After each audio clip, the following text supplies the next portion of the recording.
En libertad, con Jano García. Damas y caballeros, ¿qué tal? ¿Cómo están? Sean bienvenidos a esta noche del 22 de abril de 2025. Antes de comenzar con las cuestiones del día, hemos de anunciarles el evento anual de Big One Media que tendrá lugar el próximo 9 de mayo y estará conformado por este cartel que ven ya en sus pantallas. Serán 3 mesas. La primera de ellas, el papel de los medios de comunicación, fundamental en todo lo que nos está sucediendo en España, en la que estará Ricardo Ruiz de la Serna, Rubén Arranz, conocido de esta casa, Mario Noya y pues servidor será el que modere esa mesa.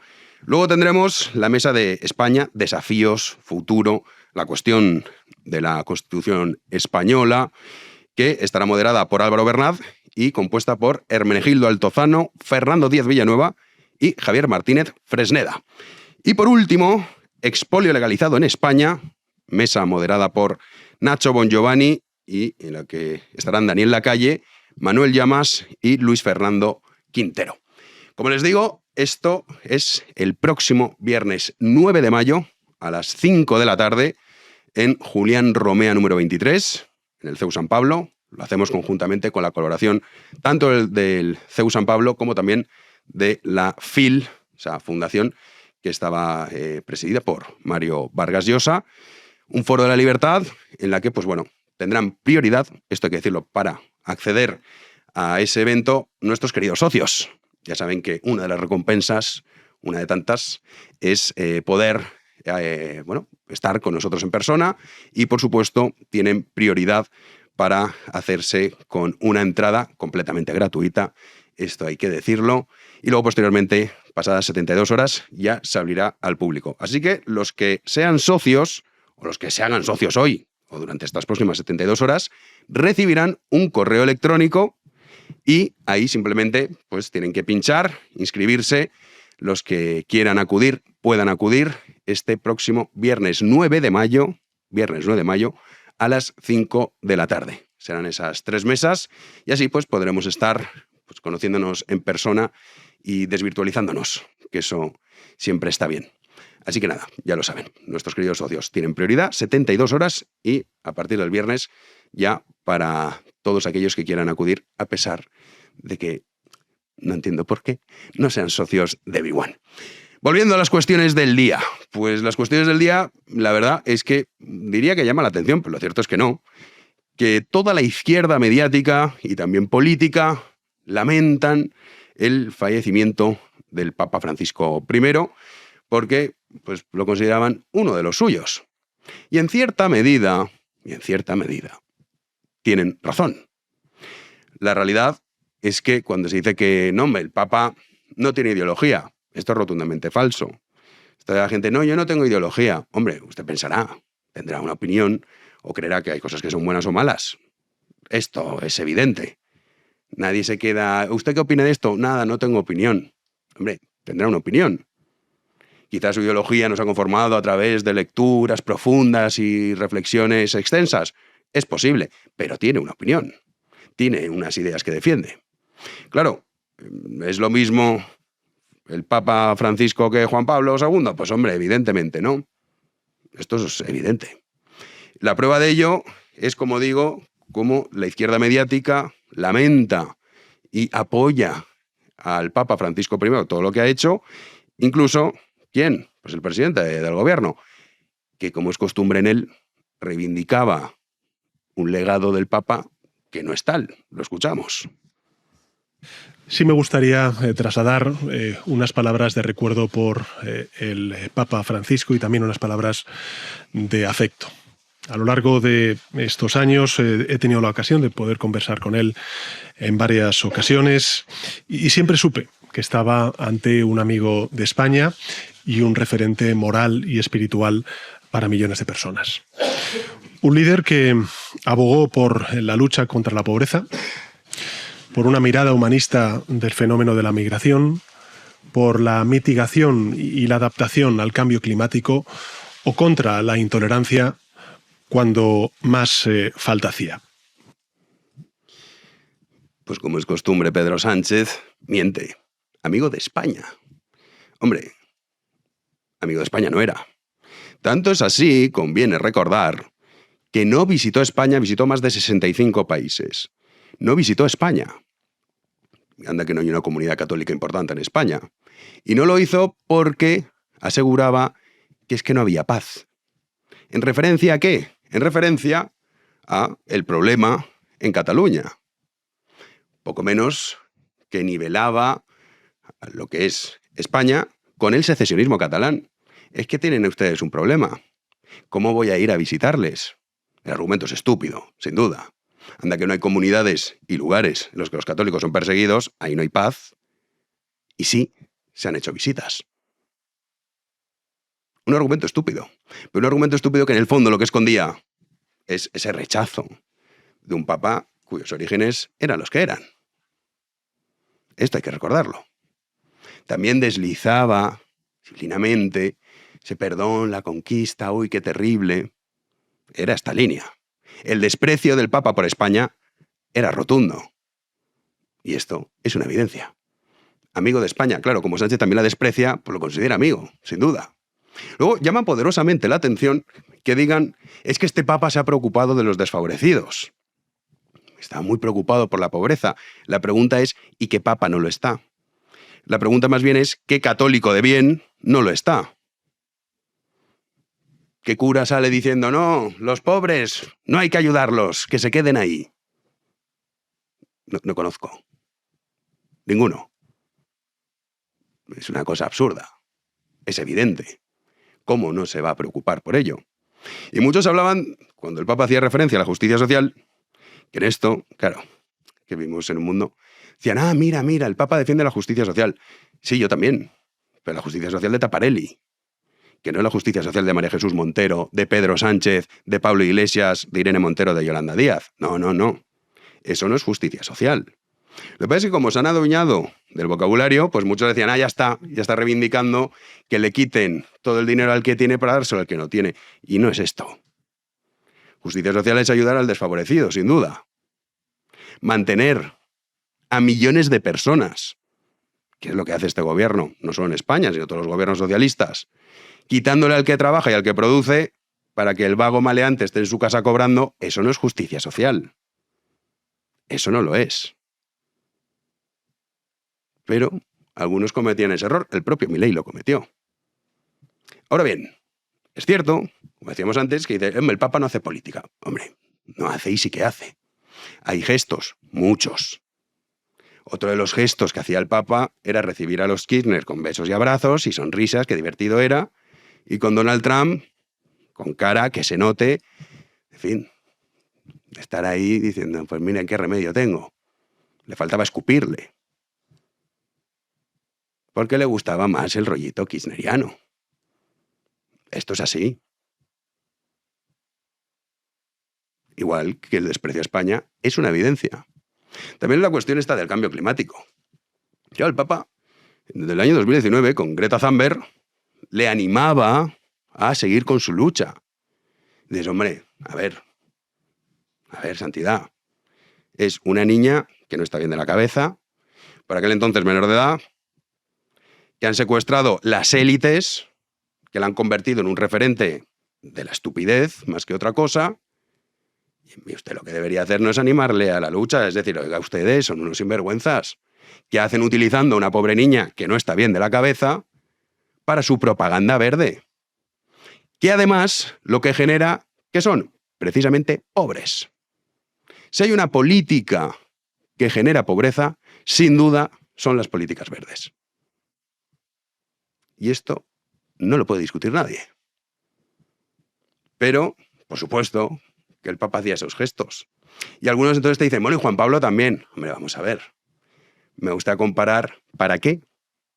Porque mientras Juan Pablo II lo que hacía era enfrentarse a ese bloque comunista que tenía sometido a millones y millones de personas a la pobreza y a la tiranía más absoluta, no me va a decir usted que es lo mismo combatir eso que dedicarse a decirle a Greta, sigue con tu lucha.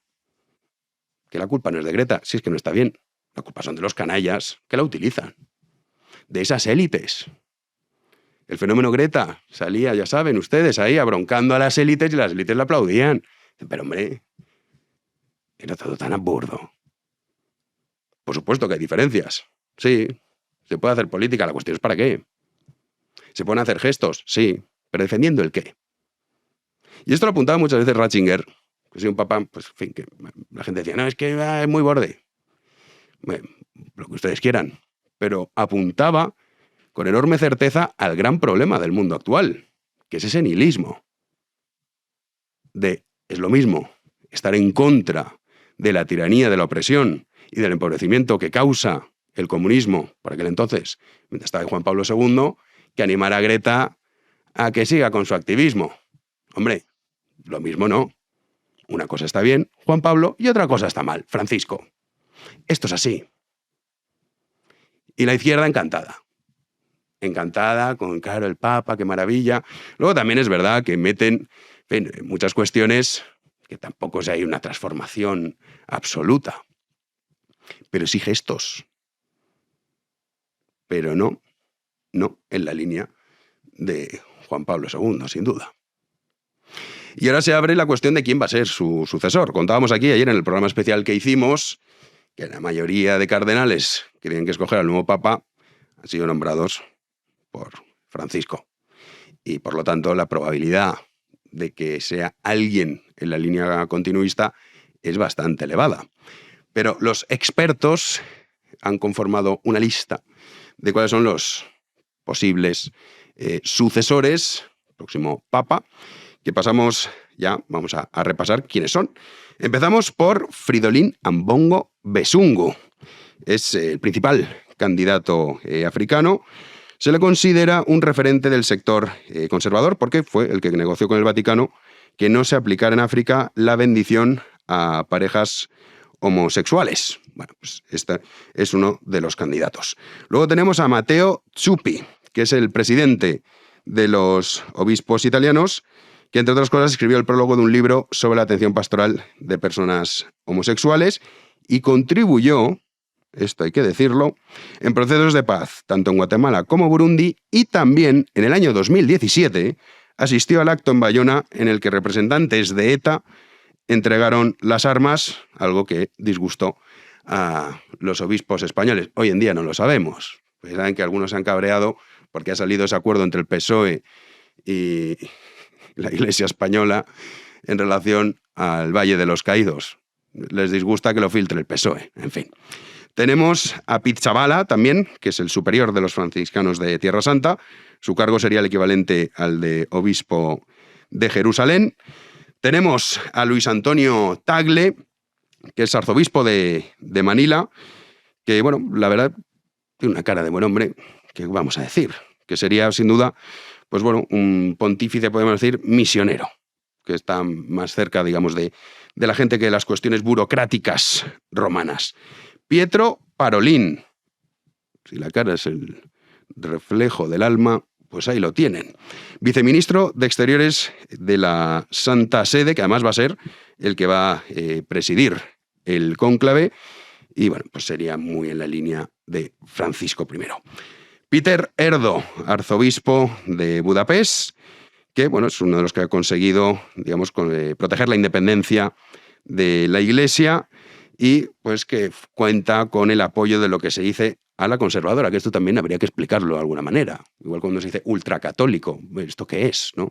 Igual que se dice ultraliberal, ultra, pues si es católico, y si no, pues no lo es. Y también tenemos a Carlos Aguiar Retes, que es arzobispo de Ciudad de México, que tiene un perfil moderado, dialogante, gran conversador y bueno, tiene la capacidad de aparcar la ideología y trabajar a gusto con personas de ideas diferentes. Pues sería el candidato del consenso. También cuestiones en Asia, en este caso, Lazarus Joe Hensik, que está, en fin, una visión de la Iglesia marcada más bien por el optimismo, la audacia. Ya saben que en Corea del Sur hay una comunidad católica importante, pues bueno, este también es otro de los candidatos. Y españoles, aunque no tiene mucha posibilidad, Ángel Fernández Artime, que ha estado gobernando a los salesianos y una de sus grandes prioridades pues siempre suele ser la educación y la promoción de los jóvenes. estos son los candidatos. Saben que en redes también se habla mucho del cardenal Sara. Dicen, ¿tiene que ser él? Hombre, olvídense porque la probabilidad es muy baja. Más ya tiene prácticamente 80 años y no solo eso, sino que también pues sus ideas... Sería divertido, ¿eh? Sería divertido. Porque muchos dirían, mira, un papa negro. Qué bien, fíjate que avance. Porque ahora parece que o haces como las series de Netflix o si no es que eres un retrógrado, esto es así. Entonces dirían muchos, mira la iglesia cómo avanza. Pues estaría divertido cuando lo escuchasen. Más de uno se llevaría las manos a la cabeza. Pero bueno, claro, Cardenal Sara parece que no es católico, no sé si que lo es. Y sobre todo tiene unas ideas muy claras y que defiende con gran convicción, sin lugar a dudas. ¿Quién será el sucesor? Pues las quinielas, aunque esto uno nunca sabe, porque alguna vez también ha fallado, apuntan a esa línea continuista del Papa Francisco. Lo que no sabemos es, a diferencia de lo que dice Pedro Sánchez, un amigo de España, si el próximo Papa nos despreciará tanto como el anterior. ¡Comenzamos!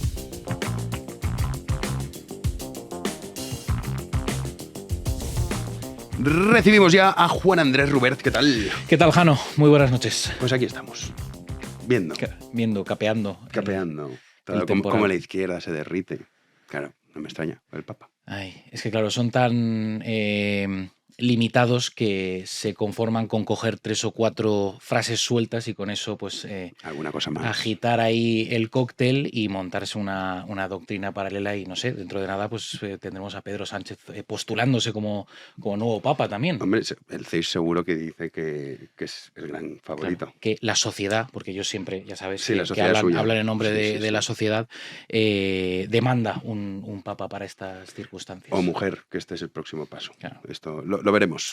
Ay, de momento, lo que van a hacer es el aumento del gasto. Que dirán, anda, es verdad. ¿Te acuerdas? Estuvimos semanas con el tema. Hombre, te diré. Pues ha vuelto a la cantinela. Ha vuelto a la cantinela y lo ha anunciado pues de manera excepcional, porque además después de esa rueda de prensa, después de esa reunión del Consejo de Ministros en rueda de prensa, pues Sánchez ha anunciado ese aumento del gasto en defensa hasta el 2%, hasta 10.471 millones de euros para llegar a ese 2% del PIB este año, antes de que acabe el 2025. Es el mayor gasto en defensa de la historia, por cierto, y sin pasar por el Congreso de los Diputados. Mucho hablar del Parlamento, pero cuando no me interesa, pues no me someto a la Cámara Baja. Pero dicen pues que no es necesario, con lo cual pues siguen adelante. España cumple, ha sostenido Pedro Sánchez, al tiempo que ha remachado que España es un miembro fiable y central de la OTAN. Ha insistido también en que este aumento del gasto en defensa se hará sin subir los impuestos ni tocar un solo céntimo de las partidas sociales. Agárrense los machos. Ya saben que a este Ejecutivo le gusta hacer pedagogía, justificar sus bandazos, imponiendo un relato ante la opinión pública, y esta vez pues no ha sido menos. Esta ha sido la reflexión, llamémoslo así, de Pedro Sánchez para anunciar esta subida del gasto en defensa. Le escuchamos. Concluyo con una reflexión personal. Y es que, con toda franqueza, si me hubieran preguntado hace años sobre las prioridades de inversión de mi gobierno en seguridad y en defensa, pues es evidente que mi respuesta hubiera sido distinta a la que les acabo de detallar. Pero eso no es porque nuestros valores y nuestros objetivos hayan cambiado. Es porque el mundo lo ha hecho. Es que dujeta el tío. No eres tú, soy yo. O al revés, en este caso. Ha cambiado de opinión el mundo. Claro. ¿Qué va a hacer él? ¿Qué va a hacer? Sus postulados son firmes e inamovibles y claro, como el mundo se ha vuelto completamente loco, pues al final el problema lo tiene el mundo, no nosotros. Por eso vamos a subir el gasto en defensa. Pero lo que es fascinante, o sea, este hombre quería eliminar el ministerio. Esto hay que recordarlo. Yo eliminaría el Ministerio de Defensa. En una entrevista en El Mundo, me acuerdo, sí, que fue... No, es un pacifista. El retraso mental pacifista es ese. Es como soy pacifista, que no haya armas. Y así ya me invaden tranquilamente mi enemigo. Efectivamente. Entonces, ahora el mundo se ha vuelto loco, llegamos al 2%, pero no vamos a tocar ninguna partida. Es decir, que van a tocar todas. Van a tocar absolutamente todo. O sea, Sánchez hay que leerlo en esta clave. Efectivamente. El Papa es amigo de España, mentira, es el enemigo. Correcto. No vamos a tocar ninguna partida, vamos a tocarlas todas. Es decir, que preparen ustedes el bolsillo. Prepárense porque el expolio va a ser tremendo. Sí. En fin. Es que además es el mayor aumento de la historia.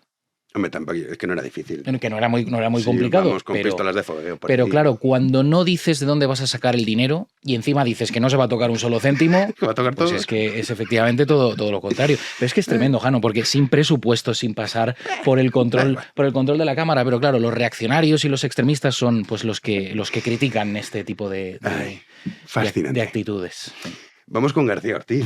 Claro, oye, esto es una Vuelve vuelta a la vuelve normalidad. escena, ¿eh? Los solemnes pero que estábamos ayer lunes y volver otra vez a estas cosas esta zafias es la realidad. de nuestro día a día. Bueno, el ser en humano España. está conformado por estas cosas. García Ortiz forma parte. No, claro, desde luego. Una tierra. Y así debe ser, porque tú como, imagínate, cuando la gente dice, no, es que estos tíos, pero ¿cómo diferenciarías si no existiese un García Ortiz de la vida a una persona honesta, honrada? No, claro. Claro, A ver. tienes que conocer pues al canalla, al miserable, para Efectivamente. decir, mira, este es un canalla A ver. miserable, el otro no. Jano, todos somos hijos de Dios. Efectivamente. También García Ortiz, eso hay que aceptarlo. Aunque cueste, es cierto esto. Por mucho que nos cueste. A ver, Sí, esto es así. Pues todas las la familias, grandeza. en todas las familias hay ovejas negras. Hay ovejas negras, es lo que hay. Bueno, las novedades que hay en torno a García Ortiz, nos reímos, pero es fuerte lo que vamos a comentar, porque resulta que el fiscal general del Estado ha colocado a una Afín en un puesto que va a decidir sobre el delito por el que está imputado Álvaro García Ortiz. El Consejo Fiscal ha celebrado un pleno este martes en el que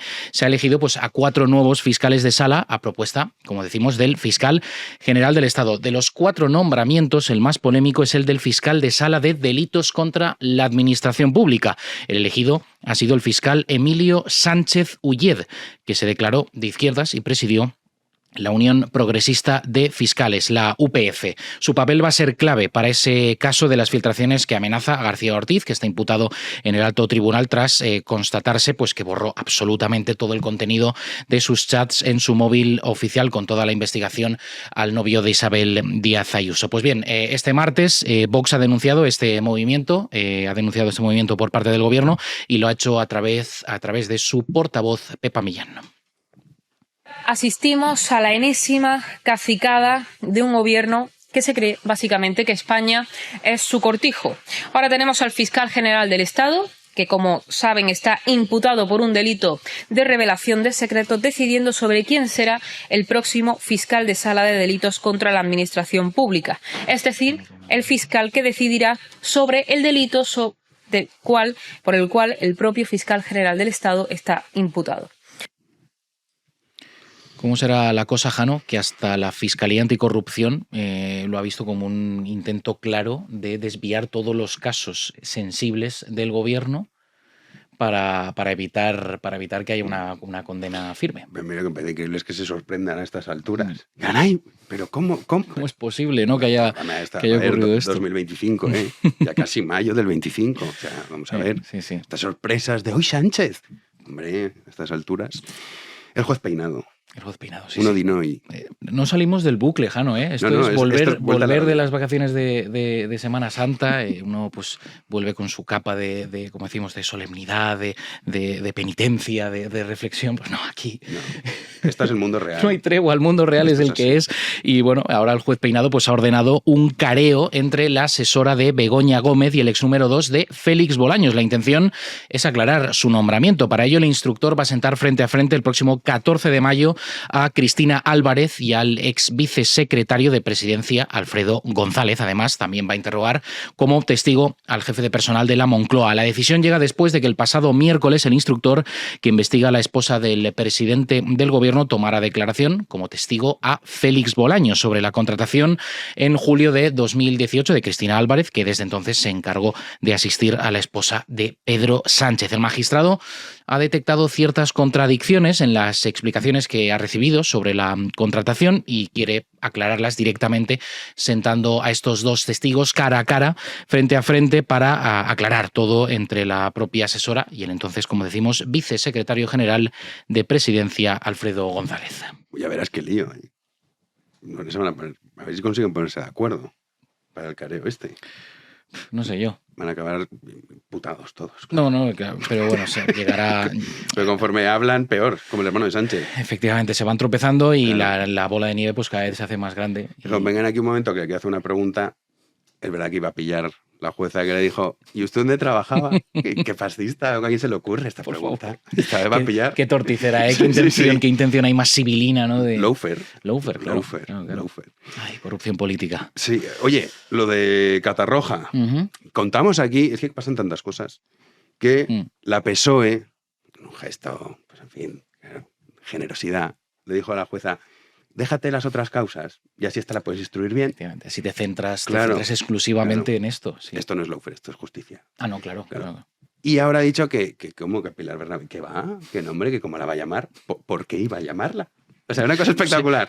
Increíble. Es la segunda vez que ha rechazado la jueza que vaya Pilar Bernabé, la delegada de la Comunidad Valenciana, a declarar en la investigación sobre la gestión de las riadas de Valencia y ha vuelto a señalar que la Generalitat Valenciana tenía las competencias en protección civil para alertar a la población. Por ello, señala que poner el foco en una supuesta corresponsabilidad, tanto autonómica como estatal, puede entenderse como una forma de quitarle culpas al gobierno autonómico. Asegura que ha quedado demostrada su patente inactividad y evidente pasividad ante una situación gravísima. La responsabilidad, dice la jueza, habría saltado al gobierno central si se hubiera declarado la situación de emergencia nacional. En ese sentido, recuerda de nuevo esta instructora que hubo consenso entre ambas administraciones, esto es tremendo, para no declarar la emergencia nacional. Increíble. Vamos a recordar, por poner algo de contexto también, Jano, a este rechazo, que Bernabé admitió la semana pasada que la Confederación del Júcar no informó al CECOPI sobre el desbordamiento del Barranco del Pollo, la rambla más letal en esas riadas de Valencia. Y ya está, y no pasa absolutamente nada. No, la jueza dice, pero ¿para qué quieren ustedes que la traiga? Si esto todo es culpa de Mazón. Efectivamente. Y lo del PP, como son unos panolis, bueno, Feijóo no sé, está aún comiendo percebes en Semana Santa, yo no lo he visto. No sé. No sé. Pero la cuestión es que se lo van a comer todo con patatas. Dice, no. Dice, oiga, pero que la propia Pilar Bernabé ha dicho, sí, es verdad, que bien no lo hicimos. Y la otra dice, no, tú no tenías la responsabilidad. Tú no te preocupes, Pilar, que la culpa es toda de Mazón. O sea, es tal la simpleza, o sea, querer atribuir una... Y Mazón, ya lo hemos dicho muchas veces, no, y tanto. que lo hemos insistido una y otra vez. Sí, no tendría que estar ahí desde hace mucho. Exacto, ni él ni la mitad de sus consejeros, porque quedó demostrada su incompetencia, ¿no? O sea, que te pongan a una consellera de emergencias que no sabe que tienen un sistema para lanzar alertas, pero más allá de eso... La delegada del gobierno de la Comunidad Valenciana, bueno, pues está para lo que está, para hacerle ahí también la propaganda al gobierno sanchista. Sí, y la jueza también. Y la jueza también. Sí, así que nada más no se lo va a comer con Aquí patatas. no hay lawfare, ni hay absolutamente nada. Menos esto es justicia. O sea, siempre se hablará de una jueza independiente que desde un pueblo valenciano como es el pueblo de Catarroja, que por supuesto hay muy buena gente ahí, pero claro, la reivindican como la persona que está haciendo frente a todo la ultraderecha. esto. En fin, lamentable. Sí, y el PP, pues eso. No sabemos qué estarán haciendo. Acatará todo y cuando llegue el momento determinado dirán, es verdad, Mazón es el único culpable. Sí, y dirán, vete. Creo, como dice Feijóo, que le encanta decirlo de creo, dice, creo que hemos llegado a la conclusión de que Carlos Mazón es el único culpable de esta tragedia y tragarán con eso, Jano, no tengas ninguna duda. No, sin duda. ¿Te acuerdas que Feijóo cuando dijo, creo? Es que es maravilloso. Creo. Que un político te Que anuncie no algo estoy muy seguro, y te diga creo, y dices, joder, pues... que es el momento de declarar la emergencia, te decía, democrática. Democrática. Diciendo, esto se nos está complicando. Pero creo, no lo estoy seguro. Claro, a lo mejor me estoy equivocando. Entonces, usted, Bien. espectador o supuesto votante del Partido Popular, pues se levantará del sofá y dirá, a tope, me lo creo. Es el momento. Me lo creo porque creo que ha dicho Feijóo que cree en eso. En fin, parece un sketch de los hermanos Marx. Ay, qué dura la vuelta. Muy complicada, sí. Bueno, pero aquí estamos, que es lo importante. Eso es. Nos vamos a la tertulia. Damos ya la bienvenida a Pedro Insua, ¿qué tal? Muy bien, aquí estamos con el solio pontificio vacante, con el San Pedro sin papa y un poco desorientado. ¿Desorientado? Sí, bueno. Pero tú no eres creyente. Yo nada. Por eso, entonces, ¿qué desorientado vas a estar tú? Bueno, porque es jefe de un estado. Sí. Bueno, Oye, la única no, en Malasia también, monarquía, podríamos decir, electiva, ¿no? sí, bueno, sí, Podríamos podríamos decir perfectamente, sí. Hombre, es un estado sin nación, es un estado muy extraño, pero bueno, es una cosa muy rara. ¿Sabes que el Estado Vaticano, resultado de los estados pontificios y toda su formación y todo eso es una cosa muy singular, muy extrañísima realmente, sí. Está de tener el poder eclesiástico, el poder civil Es decir, es como el rey de Inglaterra. El rey de Inglaterra tiene poder civil y poder eclesiástico también. Pero claro, en este caso, el Papa primero fue poder eclesiástico y después poder civil. El rey de Inglaterra al revés. Y esto, fíjate que lo de los anglicanos, si tuviese que creer en algo, sería el último que creería. Porque tío, una religión que nace porque un tío se enfada con la iglesia Por y despecho. después, claro, pues me cabreo y monto la mía. ¿Cómo coño vas a creer tú en esto? ¿No? Bueno, llevas el libro aquí que claro, Sí. no lo dice. Se hace sorprendido. Cuando Sí, España es verdad. cuando España echó a andar. Sí, sí. A Cuéntanos. ver, pues, hombre, pues vamos a ver, voy a hacer así una propaganda de estas de... Ya, de Juanín te Coca-Cola. ayuda porque tú viendo. Es que estoy viendo ahí en negrita que puede ser perfectamente tu eslogan para... Mi eslogan, sí. Vamos a ver, es un libro acerca del origen de España, de la como nación, como gentilidad. Entonces, por 20 euros, aquí tenéis una nación. Españoles, por 20 euros. Esa es la la nación preparado, aquí ¿eh? Se vende colocada en barata. la historia. Oye, Esto, está bien, bien No, está tirado. bien, está por bien. 20 sí, euros, sí. aquí tenéis aquello que se decía, italianos ya tenéis la nación, ¿no? En 1870, cuando nace Italia, había italianos, pero no había nación italiana, pues ya tenéis la nación italiana. Pues esto aquí, ya tenéis la nación española, ahí en 500 páginas, eso sí. Bueno. Pero 20 eurillos, que son cualquier economía doméstica lo puede más o menos soportar, y por 20 euros españoles tenéis el origen de la nación, ese misterio de los misterios, pues aquí está. Oye, muy bien, mira. ¿Eh? Oye, la mejor de todas que has Va hecho. mejorando, ¿verdad? lo va puliendo. Sí, sí. Bien. Después acaso cuento un chiste, pero eso... No, esto para el final. Sérvalo para el final. Manuel Llamas, ¿qué tal? ¿Qué tal, Jano? Muy buenas. Tú también estás aquí con... Bueno, nuevo, ya no tan nuevo. Bueno, ya tiene, a ver, ya unas pocas semanas de lanzamiento. Sí. ¿Un mes? Un ¿Un mes. mes? No, no Casi. llega, yo Bueno, es que el creo. tiempo pasa rápido, Sí, por ¿eh? ahí pasa rápido. Bueno, pues ahí Pedro con su Cuando España echó a andar y yo el mío que es Cuando España se tiró por la ventana y se suicidó, además, a cámara lenta, que es lo que está pasando. Pero por culpa del socialismo. Socialismo, la ruina de España. Sí, sí. Para que no haya visto la entrevista que te hizo Álvaro Oye, Bernat. me encantó, me gustó mucho, ¿eh? Me gustó Álvaro como entrevista a Bernat, Álvaro, me gustó mucho. Sí, el mejor. El Entrevista mejor. fenomenal. Sí, Sí, sí, muy buen programa. Lo pasé muy bien. Sí, Así sí. que el que no la haya visto, pues les animamos a que la vean. Don Pedro Lecanda. ¿Qué tal? Yo vengo sin libro. Hay alguno por ahí, pero yo hago la antipromoción. Ya, nunca Como no quieres digo ver. nada, ese misterio. Y llevará Que a la la gente, gente busque. naturalmente a comprarlo A ver, esto es una en grandes números. Esto es una tesis tuya que no está dando resultados. De momento. Mira, bueno, y por lo demás, yo sí soy creyente, entonces, bueno, conmovido, ¿no? Por el fallecimiento del Papa y además en Pascua, y bueno, y al mismo tiempo alegre y esperanzado precisamente por la Pascua. Entonces, Sí, sí. así estamos. Choque de emociones. Pues emociones. Bueno, Eso pues es. como es nuestro día a día, es un choque de emociones continuo. Estamos Sí, aquí. sí, es una montaña rusa de emociones. Sí.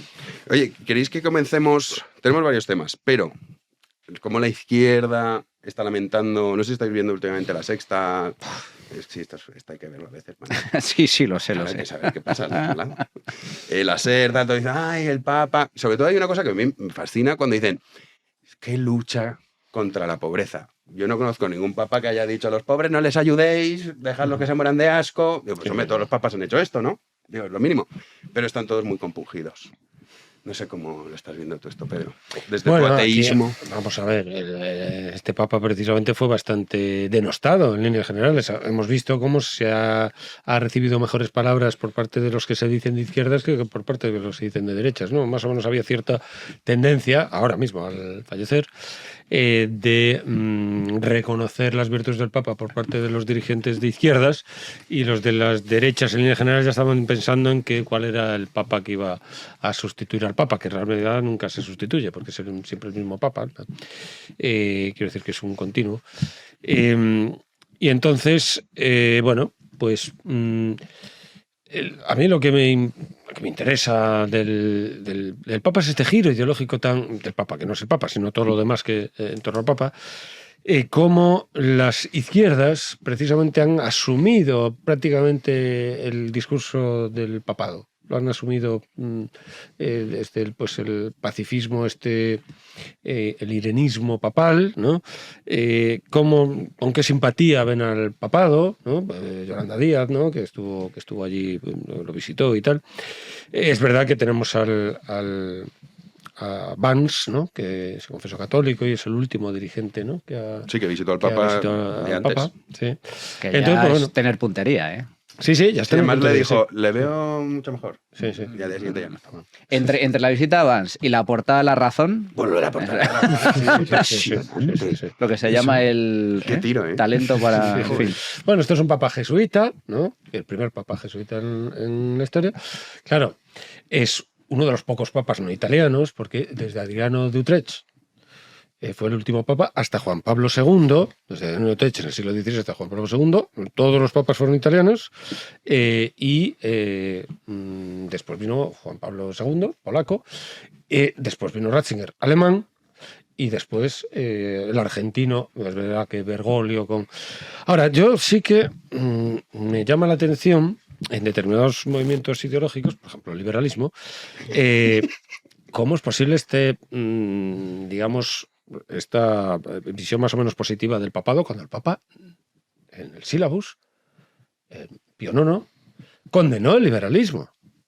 Fue condenado el liberalismo. Condenó el papa Pío que era Pío VI, Pío VII, el papa coetáneo de la Revolución Francesa, no recuerdo bien. Pío V fue el siglo XVI, que fue el papa de Lepanto, San Pío V, además, que fue santo, pero el papa Pío VI, Pío VII, no me acuerdo muy bien, condenó los derechos humanos, los derechos del hombre y del ciudadano. Bien, es verdad, por un asunto de jurisdicción, diciendo quiénes son los franceses para legislar acerca de la humanidad. En el tema de los derechos humanos, claro que habría que decir, ¿y quién es el papa para hacerlo? Te fastidia. Pero bueno, la cuestión es que el choque, digamos, ideológico, desde el punto de vista del liberalismo, por ejemplo, con el catolicismo es muy fuerte. Das cuenta que la alimentación del catolicismo, el neocatolicismo, digamos, el catolicismo actual, ¿no? Que tiene su versión política y tal, que surge pues con Donoso Cortés. Y Donoso Cortés el liberalismo lo crucifica absolutamente. Donoso Cortés reniega del liberalismo. Esto, por ejemplo, en Vox es curioso, porque hace poco recuerdo... Santiago Abascal había reivindicado a Donoso Cortés y tal, ¿no? Pues Donoso Cortés condena, en este caso critica muy fuertemente, no tiene autoridad para condenarlo, sino que le critica de una manera, pero devastadora al liberalismo. Y después está la condena efectiva del liberalismo. O sea, el liberalismo fue condenado por el papado. El sílabus, en Pío IX. Entonces, hay una serie de, digamos, construcciones ideológicas que se amalgaman, una serie de doctrinas ideológicas que son muy poco amalgamables y, sin embargo, por razones que sean, también por quizás sociológicas, aquí en España se puede quizás explicar por razones sociológicas más que políticas. Doctrinalmente aquello no encaja. Pero sociológicamente puede que sí, ¿no? Entonces, que es un fenómeno curioso, este desplazamiento, ¿no? De cómo hoy en día, actualmente, ayer, los que le hacían más ojillos al Papa eran las izquierdas y no las derechas. Curioso, que me parece extraño. Pío VI. Es el Pío VI, ¿ves? Pío VI, vale. Lo he buscado, Muchas no gracias. lo sabía, lo he buscado. No me voy a hacer el interesante. Pedro Lecanda. ¿Qué tal? Bueno, pues a ver, yo llevo desde ayer y incluso antes, ¿no? Eludiendo constantemente hablar del Papa. Porque hay cosas... No, pero no por nada, sino porque a mí es un tema que como católico me impone mucho y yo siempre pienso que es un tema que tiene que hablar gente que lo conozca verdaderamente, ¿no? Porque si no se cae en uno de los males que hemos visto estos días, con honrosas excepciones, como el programa que hicisteis ayer, el programa que hicisteis en La Trinchera, que es reducirlo todo a la política, reducirlo todo a los clivajes ideológicos, a las pugnas entre facciones que tiene la política ordinaria. Muchas veces llegar a juzgar a un Papa, que es una figura ante todo de autoridad, más que de potestad política, como si fuera Bolaños o como si fuera el fiscal general del Estado, ¿no? Y a mí esto me parece ominoso y lleva a mucha gente a ver en el Papa cosas que no hay o a fabricarse o a usar al Papa como especie de lienzo de sus obsesiones políticas partidistas o ideológicas cotidianas, ¿no? A mí esto me parece que es una manera de ver el papado y de ver a la Iglesia que distorsiona mucho, que pide su comprensión y que la reduce a un elemento puramente natural y político, ¿no? Y eso me parece que es un error. Han trabajado mucho los papas en favor de esa visión, por otro lado. Pero bueno, sigo. Entonces, por ejemplo, yo quería negar la mayor... O sea, bueno, hay que tener mucho cuidado siempre con la teología política, ¿no? O sea, la teología política es un concepto también análogo. Esa teología política puede ser, como en Carl Smith, ¿no? Explicar el origen del concepto político por su matriz teológica, pero también muchas veces es pensar que hay una traslación del catolicismo directamente a un programa político de gobierno, ¿no? Esto no existe, al menos en la doctrina política católica, lo que hay unos principios, que es lo que conforma la doctrina social de la Iglesia, pero no existe la política católica, sino no existe una forma de política católica, ¿no?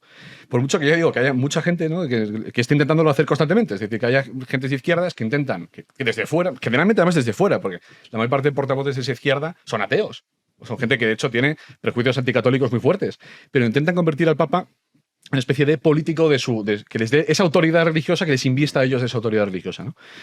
Como también hay mucha gente de derechas que está, lo comentábamos antes, ¿no?, de me voy a hacer ortodoxo o es un comunista, ¿no?, cosa que es falsa, o sea, abiertamente. El Papa no era comunista, el Papa no era marxista. Entonces, a mí, ya digo, me molesta mucho ese uso, digamos, de la figura del Papa, ¿no? O cuando se habla, por ejemplo, de justicia social, sin entrar en lo del liberalismo, que es muy complicado, ¿no?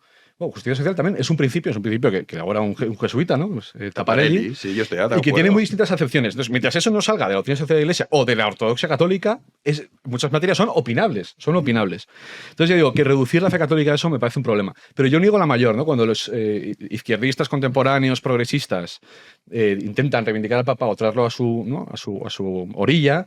O el propio Gustavo Bueno, ¿no?, que decía que la izquierda iba a acabar siendo defensora del Papa. Pues yo lo niego radicalmente. Lo que defienden los izquierdistas del Papa no es la obra del Papa, no es la figura del Papa. Es la ensoñación que se llevan haciendo desde el principio del pontificado de Francisco con lo que decía el Papa, ¿no? Y o sea, que es una distorsión total de del legado del Papa, ¿no? Ayer, como anécdota, estaba en una terraza de Madrid y estaban dos amigos hablando, muy izquierdas, ¿no? De hecho, es que era hasta paródico, ¿no? Porque uno empezaba diciendo, pues esta mañana he leído en el diario.es que... Y entonces empezaban a leer del Papa, ¿no? Hablar del Papa. Eso para ellos es como una especie de encíclica, ¿no? Supongo, es como su... Y entonces decían, no, es que el Papa en realidad, si lo piensas, no era tan revolucionario. Dice, porque mira, y no ha hecho esto, y no ha aprobado tal cosa, y no ha aprobado el sacerdocio femenino, no sé qué. Bueno, bienvenido a la constatación de que es un papa. Claro. Entonces, creo que la izquierda, más que haya una convergencia de hecho, y además, incluso en las cosas que puede parecer que se parece, es que el fundamento es totalmente otro. O sea, el fundamento de la doctrina católica y el fundamento del progresismo secular es totalmente otro, en algunos puntos antitético y en otros puntos es que fundamentalmente distinto. Entonces, ya digo, yo creo que la izquierda... O sea, que no existe la convergencia. O sea, que no existe la convergencia entre la izquierda política realmente existente, que de hecho, ya digo, es un producto progresista, secular, generalmente anticatólico, y la Iglesia católica. Entonces yo me niego o sea, yo niego la mayor, es que no existe. O sea, lo que existe es una fantasmagoría progresista en torno al Papa, pero no es adecuada a la realidad de lo que el Papa ha sido. Manu. A ver, la Iglesia combina, estoy de acuerdo con lo que comentaba antes Pedro, hay una parte de fe, hay una parte de religión y hay una parte de política. Entre otras cosas, el Vaticano es un Estado, la Iglesia ejerce también, y ha ejercido a lo largo de la historia también, pues influencia política a todos los niveles, no deja de ser un referente no solo espiritual, sino también de relaciones internacionales. Entonces, a mí lo primero que me llama la atención, dejando al margen el tema de la fe y el tema religioso, es la reacción por parte de la izquierda española, que es la antítesis del catolicismo, llorando amargamente el fallecimiento del Papa Francisco y alabando su figura. Hombre, que eso provenga precisamente de los más anticatólicos, de los más proislamistas en muchos casos, que vanaglorien y ensalcen la figura política del Papa, a mí me genera como cierto resquemor, es un poco escalofrío, ¿no? ¿Qué está pasando aquí, no? ¿Qué está pasando aquí? A ver, yo creo que eso responde también un poco a que el Papa Francisco ha tenido su propia forma de ejercer el papado durante estos años. Y yo creo que, partiendo de la base de que la Iglesia tiene sus fundamentos, tiene sus reglas, etcétera, el Papa Francisco, por su propia personalidad, sus propias creencias, sus propias vivencias, es muy distinto a los últimos papas, especialmente a los dos últimos, el Papa Ratzinger y el Papa Juan Pablo II. Y por lo tanto marcó un punto de inflexión, además papados muy largos, porque el de Ratzinger no tanto, pero el de Juan Pablo II duró mucho tiempo. Entonces eso marcó un punto de inflexión y yo creo que la izquierda internacional, pero especialmente la española, se agarró a determinados gestos y declaraciones del Papa Francisco y los ensalzaron y los exageraron hasta el paroxismo en algunos casos, ¿no? Porque es cierto que el Papa Francisco, a diferencia de sus predecesores, el Papa Ratzinger, bueno, pues era más perfil más conservador, era más de academia, más de teología. Y el Papa Juan Pablo II, digamos que uno de sus grandes logros y de una de sus grandes luchas fue precisamente luchar contra, bueno, en su particular contexto histórico también, la lucha contra el comunismo. También ejerció una labor pero que muy importante. También influido el propio Juan Pablo II por su origen y por su propia vida. Sí, claro. Procedente de Polonia, había vivido la tragedia, el drama que supone estar bajo la bota del comunismo. Claro, en el caso del Papa Francisco también hay que tener en cuenta cuáles son sus condicionantes vitales. Él nace en Argentina bajo décadas de peronismo, de justicialismo social, en un contexto histórico también muy particular donde se produce un golpe de Estado, la dictadura de Videla, la persecución de los opositores. Es decir, todo eso influye también en la imagen, en la personalidad del Papa Francisco. Ahora, ver, como hemos visto y como seguimos viendo en las últimas horas, a todos los tótems de la izquierda mediática y política del país ensalzar al Papa, a mí no me deja de sorprender, porque se convierten, bueno, como en adalides y defensores del Papa y, por tanto, también en adalides y defensores de la misma religión y en la misma institución, la Iglesia Católica, que muchos de ellos no solo no es que comulguen con ella, sino que directamente son contrarios a ella. No deja de resultar ciertamente peculiar este fenómeno, y yo creo que, conectando con lo que comenta Pedro, responde a eso, a esa querencia por decir, bueno, el Papa es de izquierdas. Bueno, el Papa, ante todo, puede ser más conservador o menos conservador, pero lo que es, ante todo, es una autoridad religiosa, eclesiástica, y por lo tanto, digamos que la cabeza visible de la Iglesia, con independencia que sea de izquierdas o de derechas. Yo creo que el hecho de situar al Papa como un mero elemento político para poder encasillarlo en que era un Papa de izquierdas puro o de derechas puro, creo que no corresponde a la realidad, porque hay algo que es absolutamente transversal, que va más allá de lo que es el perfil más o menos político, que en este caso también tenía su particular querencia por determinadas ideologías, pensamientos o líderes políticos, pero ante todo era una figura eclesiástica. Y yo creo que ahí la izquierda, el error que comete es ese, es directamente solo valorarlo y juzgarlo única, exclusivamente por cuestiones políticas que no se ajustan exactamente a la realidad. Bueno, pero vamos a ver, en cualquier caso, esa visión también vino favorecida por el encontronazo que desde la derecha, por ejemplo, con Milei, ¿no? Milei tuvo un encontronazo al Papa, pero monumental, ¿no? Que el luego anticristo, tal, que después rectificó Milei, o lo que sea, ¿no? Entonces, bueno, venía un poco alimentado también, se vio en el Papa, sirvió de figura del pim pam pum, que es de derecha. El Papa nada más acceder a la silla de San Pedro, que es el obispo de Roma, ¿no? Y entonces, pues nada más acceder, ya al margen de cómo fue, bueno, tenía un perfil, claro, que coge el nombre de Francisco, es un jesuita, coge el nombre de Francisco, primer papa llamado Francisco, claro, recordando a San Francisco, digamos, de las órdenes mendicantes medievales del siglo XIII, pues 12-13, la más, digamos, llena, la más adornada con ideologías que se pueden asumir en la actualidad, por ejemplo, el ecologismo, ¿no? De San Francisco, hermano lobo, hermana luna, tal, todo esto que decía San Francisco, ¿no? De San Francisco de Asís, Francesco, pues es digamos, el franciscanismo frente a los dominicos, por ejemplo, a la orden mendicante dominica, que es un discurso que tenían los dominicos, o los que tienen los dominicos, mucho más reacio a, digamos, poder mezclarse con las ideologías dominantes, con lo woke, en definitiva, para resumir, ¿no? Es decir, hay que darse cuenta que, y yo ahí no estoy de acuerdo con Pedro, muchas de las ideologías de izquierdas beben absolutamente de variantes del cristianismo. Así sí, De no digo variantes eso, ¿eh? heterodoxias del cristianismo. O sea, uno lee textos, por ejemplo, de los pues eso, de los albigenses, de los cátaros, y es que se asimila muchísimo a muchas de esas corrientes con el discurso actual de muchos izquierdistas. De hecho, bueno, Gustavo Bueno mismo decía que lo del 15M era un catarismo, un neocatarismo. En buena medida, el 15M, de donde sale Podemos y tal. Entonces, porque hay una serie de digamos, latiguillos ideológicos y de doctrinas que están en el cristianismo. El pacifismo radical, pues, y que hay un componente de anarquismo muy fuerte. La Iglesia católica, el cristianismo, tiene un componente anarquista muy fuerte. Traducido en términos políticos, porque yo, que soy ateo, no puedo traducirlo en otros términos. Que voy a hablar del espíritu, es que no claro, enseguida ve intrusismo el católico en cuestiones teológicas. Yo estoy tan capacitado de hablar de teología como el más teísta de todos, pero yo lo hago desde el ateísmo. Y entonces, por ejemplo, pues para hablar de Dios tienes que probar mínimamente lo que estás diciendo. Y para probar es la razón, el mecanismo es la racionalidad, el mecanismo de prueba. La fe no es una prueba de nada. La fe no pruebas nada. Pero esto lo reconoce el propio teólogo.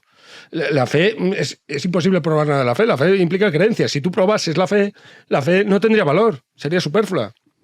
Esto lo dice Santo Tomás de Aquino. Entonces, la fe, por definición, no es un mecanismo explicativo. Tienes que explicarlo racionalmente. Y claro, pues ahí ya, y la razón política, pues es decir, en el Estado, del Estado podemos hablar todos, porque a todos nos compromete el Estado. De Dios no. De Dios podemos hablar todos, pero no nos compromete de la misma manera. Entonces, va a empezar porque puede suponer su no existencia. El Estado no puede suponer su no existencia. El predicado de no existencia no es posible. Entonces, y la razón es común. A lo que voy. La pregnancia del cristianismo a nivel político, sociológico, es tan grande que muchas de esas ideologías beben del cristianismo. Y la principal quizás es el anarquismo. El discurso verdadero contra los cristianos de Celso. Celso fue un autor del siglo III después de Cristo que entró en polémica con Orígenes, uno de los padres, digamos, alejandrinos del cristianismo, ¿no? Orígenes, que se emasculó para evitar caer en la tentación, se emasculó a Orígenes. Este era el nivel. Entonces, entonces escribió un discurso, se llama Discurso verdadero, y uno de los digamos, acusaciones a los cristianos, por parte de un platónico, que era Celso, es la anarquía. Estaban en contra del Estado. Es la anarquía.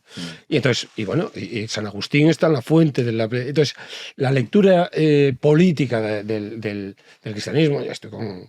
Acaba de decir, es que no puedes no hacer una lectura política del cristianismo. No, pero yo no estaba diciendo eso, ¿eh? O del catolicismo. O sea, yo lo que estaba diciendo es, pues he distinguido dos sentidos de teología política. O sea, una cosa es decir, que la frase consabida de Chesterton de las ideologías modernas son virtudes cristianas vueltas locas, ¿no? O sea, que las ideologías modernas tengan un origen cristiano, un origen, pero con una idea secularizada. Has puesto el ejemplo de los cátaros, ¿no? Que cátaro significa puro, que es una herejía. Es decir, que muchas veces son una herejía es algo que viene de eso, pero implica una... Entonces no puedes decir que es lo mismo. Hay una ruptura y hay una inversión. Entonces, el origen cristiano, claro, porque el cristianismo, o sea, la religión es lo más fundamental de una civilización. Una civilización es lo que se organiza en torno a una religión, de hecho. Entonces, los productos seculares poscristianos no son cristianos, son poscristianos, aunque vengan de un mamá cristiano, ¿no? Eso por un lado. Y luego, por supuesto... Y de hecho, lo del catarismo, por cierto, me acuerdo que lo hablamos cuando Rejón dijo, por traer la actualidad política de algún modo, cuando Rejón dijo en el juicio ¿no? Que dice, la gente no habla con eslóganes. Entonces, ahí, esa vuelta a la realidad negaba el catarismo anterior, que era pensar que hay una especie de pureza y que la carne es mala. Entonces, esa especie de pureza cátara, pero insisto, eso son herejías, ¿no? Entonces, no es lo mismo, ya digo, la doctrina cristiana que lo que puedan hacer, digamos, de los puntos seculares del cristianismo. Y luego, efectivamente, o sea, la fe es una virtud teologal. Y nadie pretende que a Dios se le demuestre como se demuestra, pues no sé, una cosa matemática. Pero vamos a ir una complementariedad entre la razón y la fe, que hace que la fe sea, pero la fe razonable. No significa que la fe, o sea, que tú puedes demostrar a Dios, si pudieras demostrar racionalmente todos los elementos, no haría falta revelación, de hecho. Claro. Vamos a pegar un bajón de nivel ahora espectacular. Yolanda Díaz. Del Papa a Yolanda Díaz. Madre de Dios. Una montaña de emociones. Total. Hablábamos antes. Es esto. Tobogán. Un claro ejemplo de bajón intelectual que es Yolanda Díaz, que bueno, pues también ha adaptado el mensaje del Papa a su cortijo político. Ha estado esta mañana en Radio Nacional de España, donde ha hablado sobre la figura del Santo Padre. La vicepresidenta del Gobierno pues ha querido destacar lo que significa para ella el Papa Francisco. La escuchamos. Desde luego, en primer lugar, ¿no?, mostrar las condolencias, el pésame, pero creo que se va un referente, un faro de humanidad en el mundo. He conocido a muchísimas personalidades en el mundo y creo, lo he dicho muchas veces, que él es un auténtico referente en un mundo que necesita, ¿no?, de faros que nos iluminen en muchas ocasiones, y creo que sí que es un referente de la humanidad. Bueno, pues ahí está. La palabra que me parece ha dicho, si os fijáis, es mundo. O sea, de vuelta a lo de la mundanización y la reducción a lo mundano. He dicho mundo, del mundo en el vamos a mundo. ver, tú ves una reducción a lo mundano desde un ámbito que precisamente, ¿cuál es? Ese es el tema. Claro, entonces, pero presupones... Manu, Eh, bueno, ¿quieres acabar? Si acabas No, rápido. que quiero decir que hay un presupuesto que hay que probar. Que hay un presupuesto de que se puede hablar del Papa desde fuera del mundo. No estés de fuera del mundo. Pero me callo. Bueno, desde fuera del mundo te refieres a Yolanda Díaz, que es extraterrestre, es una marciana de la política. Sí, porque sí, eso escuchar a esta mujer hablar, eso sí que es el mayor de los secretos, indescriptible. Es indescriptible porque tú la puedes escuchar durante minuto y dices, bueno, a ver por dónde va esta mujer. Pero al cabo de 3 o 4 horas te preguntas exactamente lo mismo. ¿Por dónde narices va esta mujer? Habla Klinger ese, ¿no? Klinger, ¿no? Era el lenguaje de este extraterrestre de la serie de Star Trek, ¿no? Klinger o Klinger. Pues igual. No lo he visto. Pues igual. El faro de la humanidad en el mundo. Y eso lo ha dicho por activa, por pasiva, tres veces seguidas. 3 veces. Yolanda Díaz es la que dijo que el líder de los esclavos en Roma era un sindicalista. Espartaco. Espartaco era el primer sindicalista de la historia. Era un sindicalista. Era como los de UGT y Comisiones Obreras, que ahora son los comegambas, pero llevado a la época de Roma. Bueno, ¿qué se puede esperar de esta mujer? Bueno, esto es lo que tenemos. Vicepresidenta del Gobierno, ministra. Y aquí, una vez más, me sorprende esa querencia absoluta por la figura del Papa Francisco, que, como digo, o sea, la izquierda se ha abrazado al Papa Francisco, pero que no se confundan los católicos, tanto de izquierdas como de derechas. Toda esta gente que está hablando no son precisamente defensores de la Iglesia Católica, ni de la fe católica, ni nada por el estilo. Muchos de ellos, a lo mejor sí, son católicos y cristianos, pero desde luego atacan a la institución eclesial y a la Iglesia siempre que pueden. Por lo tanto, que no se confundan, porque me gustaría saber ahora, porque el Papa Francisco les ha gustado mucho algunas de las cosas que ha hecho. Me imagino que no todas, pero algunas sí. Por eso lo alaban. Pero ¿qué pasará cuando se celebre el cónclave y salga un papa que a lo mejor no le guste tanto? A ver qué sale. Claro, Pero... es que una cosa es el papa, que puede tener, como digo, su perfil también a nivel ideológico, a nivel político, y otra cosa muy diferente es la Iglesia. Y yo creo que hay que diferenciar las dos cosas, porque la Iglesia sobrevive al papa. Claro. Y Pero es verdad que, igual que Juan Pablo II no les gustaba nada. ¿Por qué será? Bueno, pero o Ratzinger. Ratzinger tampoco le La gustaba. Iglesia sobrevive, Pero menos todavía. Francisco, a Bergoglio, no al Papa. El Papa sigue estando. Bueno, pero me refiero a los diferentes personas que... No, Pero es un este Papa sí que es gobierno. verdad que ha hecho gestos. O sea, por ejemplo, el tema climático que decían.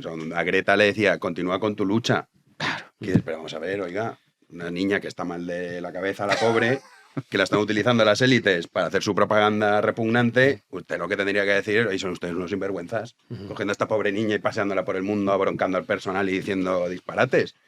Entonces, eso se ha acogido a eso, se ha acogido también a muchas cosas. La cuestión de la justicia social. Que está mal entendida, que es lo que decía Pedro. Le decías, oye, Taparelli, claro, esto no sabe ni quién es Taparelli ni nada. De justicia social, Milei tampoco. Porque dicen, esto es malísimo. Hombre, no. O sea, yo estoy de acuerdo, la justicia social de la Iglesia, pero bueno. Sí, que todo esto, Pedro Sánchez ha anunciado que no va a acudir al funeral del Papa Francisco, que se celebra el próximo, tan amigo de España y tan referente, sábado, pero no. En la delegación española ha mandado a las vicepresidentas María Jesús Montero y Yolanda Díaz, Irá también Félix Bolaños. Oye, ¿cómo va a ir disfrazada María Jesús Montero? Esto es un enigma. Pues no lo sé. Esto es un tema. La Pachamama o algo así. No sé. No tengo ni idea. Irán los Reyes de España, por supuesto, y Alberto Núñez Feijóo. No sé si... No sé, está vivo, entonces. Aclarado... Confirmamos que el rumor que decían que Alberto Núñez Feijóo estaba para heredero... Está vivo. Eso vale. Parece, sí. Vale. Probablemente vaya con la delegación española, que el gobierno le ha ofrecido a Feijóo ir con ellos. Que hemos escuchado antes a Sánchez que decía, se va un amigo de España. Hombre, tan amigo. Más de 65 países, el nuestro no lo visitó. Y lo peor fue la razón que dio, que es que no había paz por el tema de Cataluña. Esto es lo que dijo para no venir, ¿eh? O sea, no, pero mira, hablando de cercanía, digamos, con las izquierdas o con movimientos que se consideran tales, pues yo recuerdo Fidel Castro con el Papa, con Juan Pablo II. La confesionalidad de Chávez. Hugo Chávez era católico, pero además bastante recalcitrante. Cuando tuvo cáncer, cuando regresó, dijo un Cristo por Cristo y tal. O sea, las izquierdas, digamos... Eso pasó con Castillo, que hay una entrevista maravillosa que dicen, este es nuestro candidato. Entonces le dicen, ¿usted estaría a favor de aprobar el aborto? Y dijo, no. Dijo, ¿y el matrimonio homosexual? Dijo, mucho peor, tampoco.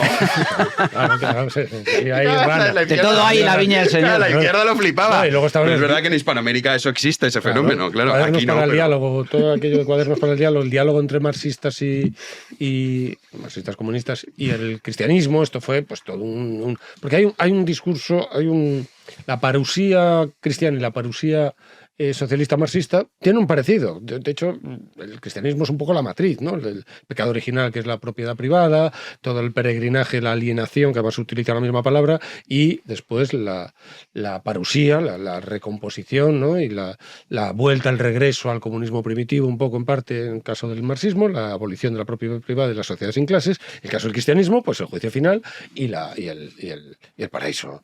El paraíso del cristiano, ¿no? Que si uno lee a Santo Tomás de Aquino, llega hasta el final, verá cómo es el paraíso cristiano. Que sigue estando ahí, ¿eh? Esa idea del paraíso cristiano, y a ver quién se atreve a sostenerla hoy en día. Y sigue estando ahí. A ver, digo esto, lo dejo así. Ahí. Lo pongo ahí. Que lean el final de la Suma contra los Gentiles o la Suma teológica de Santo Tomás de Aquino, el paraíso, cómo se dibuja.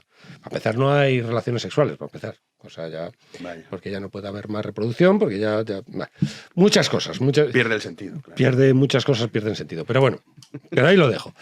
Entonces, la resurrección de la carne. Que a ver con qué edad renaces. Si tú falleciste con 80 años, con 80 años se produce la resurrección de la carne, o con 20. Estas son cosas que parecen como disparatas, pues lee a Santo Tomás, porque esto lo está planteando en serio. Entonces, cuando se dice, no, realmente buena parte de estas doctrinas de izquierdas y tal no se plantean en serio, no quieren llegar hasta el final. Pues hombre, pues el catolicismo en su doctrina de la parusía, del apocalipsis y del final de la historia, porque quien formula el final de la historia también es el cristianismo, pues ahí está. ¿No? Y termina bien todo, ¿eh? Eso sí, igual que el marxismo, todo termina de puta madre. Bueno, el marxismo termina. No, termina bien según el marxismo, quiero. Vale, según la propia doctrina. Sí, sobre el papel. Sí, es difícil que sobre el papel algo termine mal. Entonces, pues si no, a ver cómo lo propagas. Claro. Entonces. ¿Te imaginas? Y el pie de todo esto es el desastre. Claro. Entonces, bueno, la cercanía, digamos, de los grandes líderes y referentes de las izquierdas al papado, Juan Pablo, Hugo Chávez, contó una conversación una vez cuando en Nicaragua Ortega llega al poder, mira para la catedral de Nicaragua y decía, esa catedral fuera, y se lo comenta a Castro, y Castro le dice, no se te ocurra, esto lo contaba Chávez, no se te ocurra quitarle al pueblo su religión y sus costumbres. No se te ocurra hacer eso. Le dijo Castro a Noriega, y esto contado por Chávez. Entonces, quiero decir que ahí hay una sociología que se percibe, pero también por cierta afinidad doctrinal. Es decir, no ya solo por las funciones sociológicas que puedan cumplir un poco el plan opio del pueblo y tal, que lo que decía Napoleón, ¿no? Que Napoleón fue el que firmó finalmente el concordato con la Iglesia Católica, ¿no? Y al fin y al cabo fue, aunque se puso en la corona pero acordó con la Iglesia esto.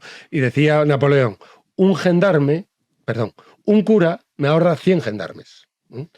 esto es un poco la función que yo creo que está ahí detrás en Castro y en Noriega y tal, ¿no? Sí, pero luego Ortega, por ejemplo, en Nicaragua sí que ha perseguido a la Iglesia Católica. Él Sí, sigue persiguiendo. Ortega estaba en esa Sí. labor y Castro, el consejo fue frenarle según contaba Chávez. Entonces, bueno, que toda esta presupuesto de que las izquierdas, digamos, o parte de las izquierdas, ¿no? Considerar a Chávez de izquierdas también es muy discutible, Hugo Chávez. Porque sus fuentes son ceresoles, son discípulos, digamos, epígonos de Heidegger. Y Heidegger de izquierda no tenía nada. Entonces, bueno, pero el Führerprinzip y cosas así que formulaba el propio Chávez. Porque Chávez decía, porque Chávez no es una persona, Chávez es un pueblo. Decía Hugo Chávez.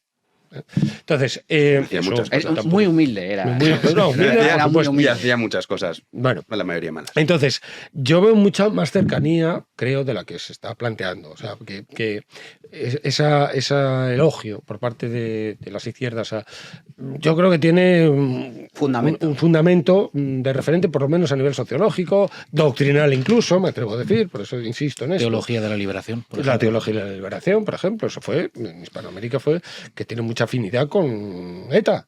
Teología de la liberación.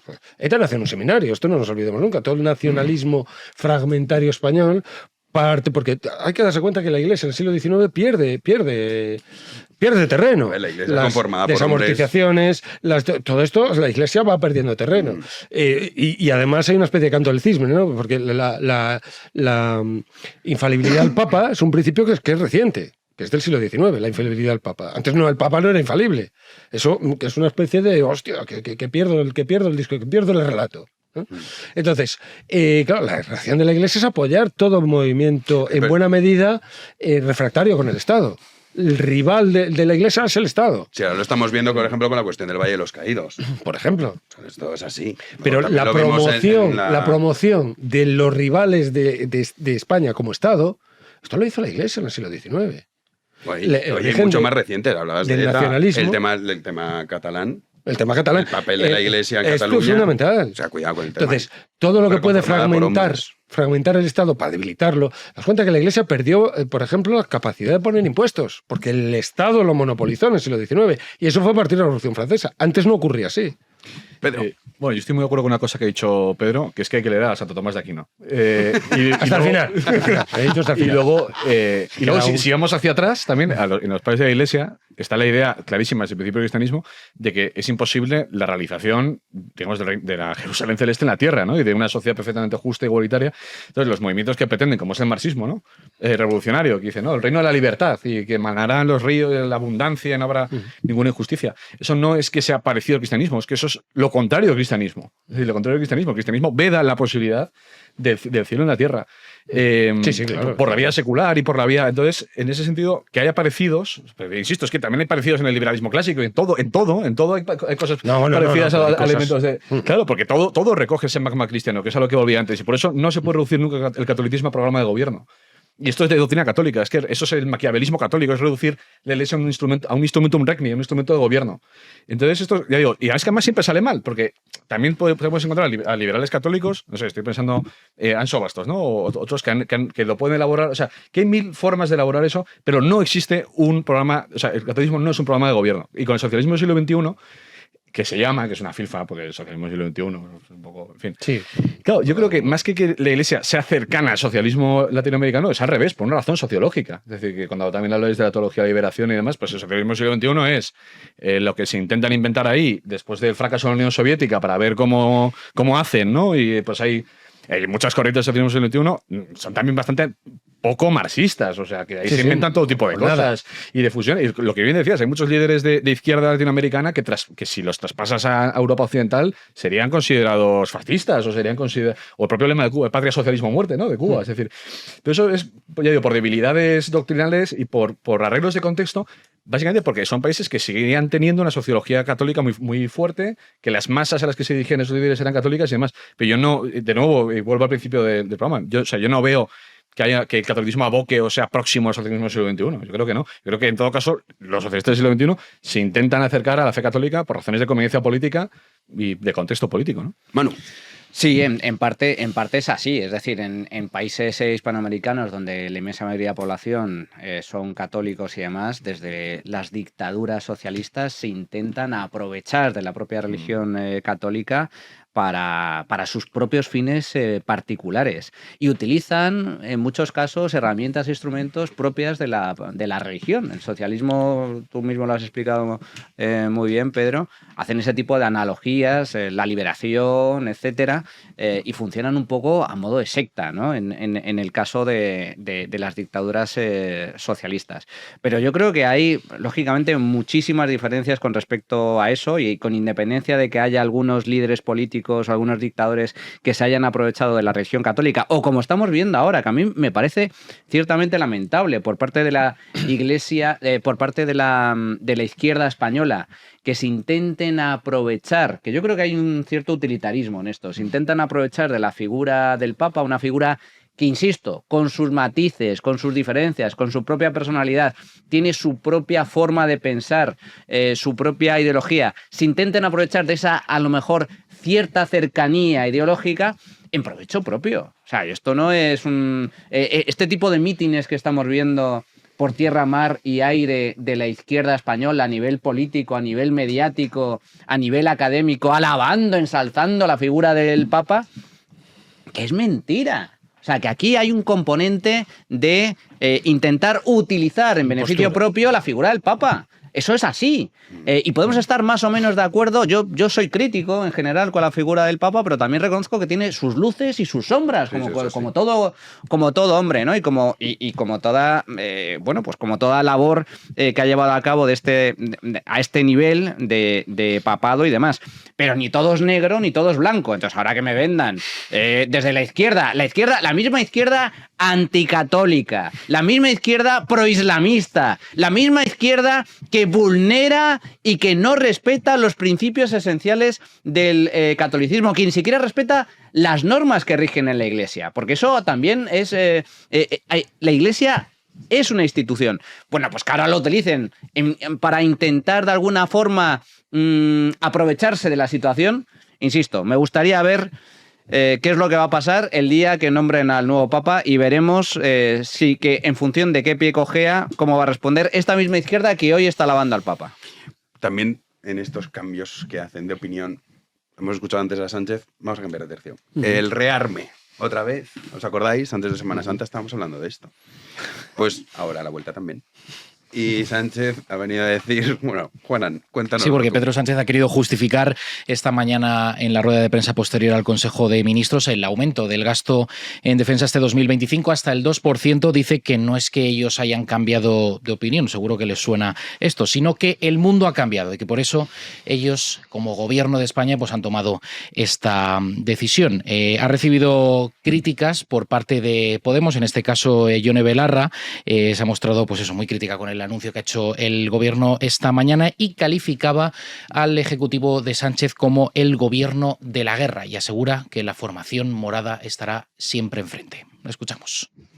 Este es un gobierno de la guerra y que cualquier gobierno de la guerra esté encabezado por quien esté encabezado va a tener a Podemos enfrente. Pedro Sánchez se va a gastar el dinero que debería ir destinado a la vivienda, a que nuestro país tenga un verdadero parque público de vivienda, a nuestra sanidad pública, a nuestra educación pública, en armas y defensa. Y eso significa que este se ha convertido en un gobierno de la guerra. Y, por tanto, como cualquier otro gobierno de la guerra, tendrá a Podemos enfrente. Madre mía, o sea, el nivel... Bueno, pues aprovecha el tema para decir, no, aquí la verdadera izquierda somos nosotros y el pacifismo. No volvemos otra vez lo mismo, una característica típica, de determinadas corrientes cristianas, efectivamente. El irenismo. Bueno, aquí en España, sobre todo, se vendió a través de Erasmo de Róterdam, el erasmismo, desde el siglo XVI y en adelante. Pues era pacifista. Y Erasmo defendía el pacifismo hasta el punto de que no justificaba la guerra al turco, por ejemplo. Pero Estos están en esa línea, ¿eh? Sí, por eso digo, pero que es una línea un poco de deficientes, me refiero. O sea, A ver, que es una consigna, que ella lo expresa en forma de consigna, pero ¿qué tiene detrás? Pues por supuesto, la ideología esta de no, nosotros las armas las convertimos en tractores, porque todo este tipo de cosas. Sí, ya, pero que dice para la vivienda y los colegios y tal, si te invaden ya miras tú qué vivienda. Es una idea de la guerra completamente maniquea, es decir, la guerra es el mal absoluto, entonces no tiene ningún... Claro, la idea, sin embargo, aristotélica, por ejemplo, que precisamente Aristóteles no era cristiano, aristotélica, que adopta también el cristianismo, ¿no? en otras líneas, por ejemplo, Santo Tomás de Aquino, la guerra tiene una utilidad, el fin de la guerra. Claro, que esto se expresa en el Santo discurso Tomás, de por las ejemplo, armas. defiende el tiranicidio. Sí, Santo Tomás defiende la guerra porque el fin de la guerra, defiende las armas porque el fin es un bien mayor, que es la paz. La paz es un fin mayor, por ejemplo, que la justicia y tal. O sea, de hecho es que esta gente es un poco... O sea, cuando hablan de rearme, si tú hablas, por ejemplo, las armas nucleares, ¿no? Como se dice, estamos en contra. En realidad es lo que puede parecer algo que es contra... Vamos, que no puede compaginarse, pero dices, lo que ha permitido la paz ha sido precisamente ese rearme nuclear. Sí. Es decir, yo no te ataco, tú tampoco, porque si no, aquí perdemos todo. O sea, aquí nadie va a ganar. Eso es lo que te ha garantizado la paz. Sea la muerte ni la... Eso es una idea completamente infantil, maniquea, de nuevo. ¿Qué estás queriendo decir que la gente desea que la gente se muera? No. Aquí las armas tienen como fin la paz. Una paz que tiene un nombre político. Es decir, que tú intentes mantener tu Estado, tu país, pues una defensa diplomática, geopolítica de tus posiciones. Y para eso requieres de armas, porque si no la diplomacia tampoco puede actuar. Claro. La diplomacia sin armas no actúa, porque no es lo mismo negociar en una mesa de negociación con, pues esto lo sabe Israel, lo sabe Estados Unidos, Pero lo saben estamos todos. viendo con Rusia y Ucrania. Si Claro. Rusia no tuviese armas nucleares, Hombre, íbamos a estar aquí esto. negociando. Claro. Entonces, la capacidad de negociación con armas, con un armamento detrás, pues no es igual. Tú con la capacidad de poner un ejército en cada océano, como tiene Estados Unidos, pues hombre, por eso es Estados Unidos. Entonces, ¿y que van a suicidarse? No, pues tú tendrás que apostar por tener ciertos elementos armamentísticos, disuasores o como quieras, para lo que sea. Pero es que para tú tienes que asegurar tus fronteras de algún modo. Y la única manera de asegurar las fronteras es, desde el punto de vista armamentístico, a través de una defensa.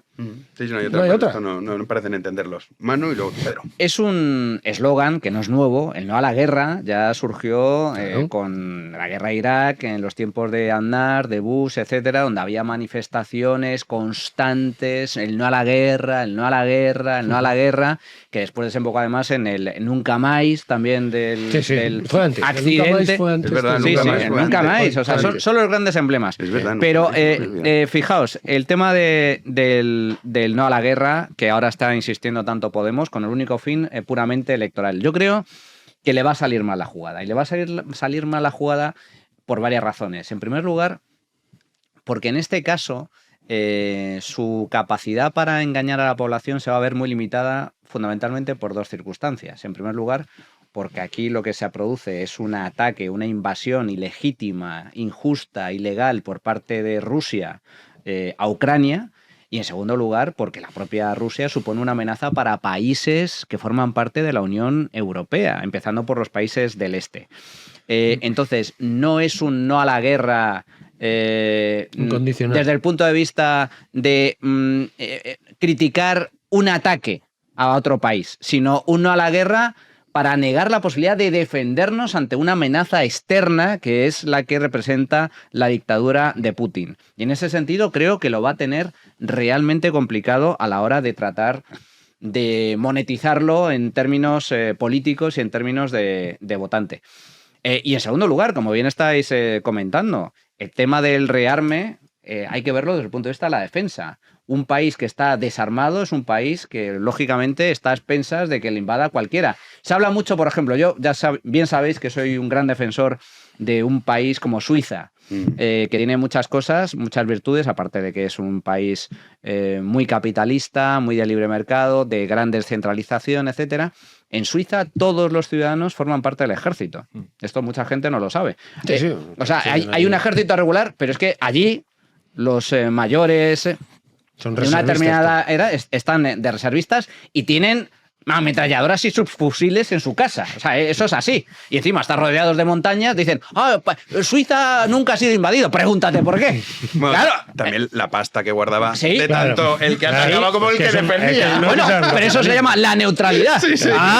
Pero que, pero- pero que eso también en Suiza es verdad que decían, tenemos el dinero de los nazis y de los comunistas también los dos. A ver, o sea, esto también ayuda. Neutralidad. Pero en todo caso, Sí, sí. están armados. Sí, Están sí, armados. sí, sí. Tiene unos vecinos de la leche, pero bueno, sí. El caso también de Israel, si Israel no hubiera estado armado hasta los dientes, bueno, no Israel existiría. habría desaparecido No existiría. hace décadas. Entonces, está rodeado de enemigos. Entonces, este buenismo que nos vende la extrema izquierda, no a la guerra. El no a la guerra es como decir, seamos todos felices. Me recuerda mucho a las películas de los hippies, ¿no? Flores y, bueno, Sí. flores y psicodélicos. Porque esto tiene un poco de psicodélico, de droga psicodélica. Florecitas, paz y amor. Bueno, pues la paz y el amor me recuerda también mucho al chavismo que se creó, de sus diversas locuras se inventaron el derecho el derecho, incluso la obligación de ser feliz, y se sacaron de la manga la creación del Ministerio de la Felicidad.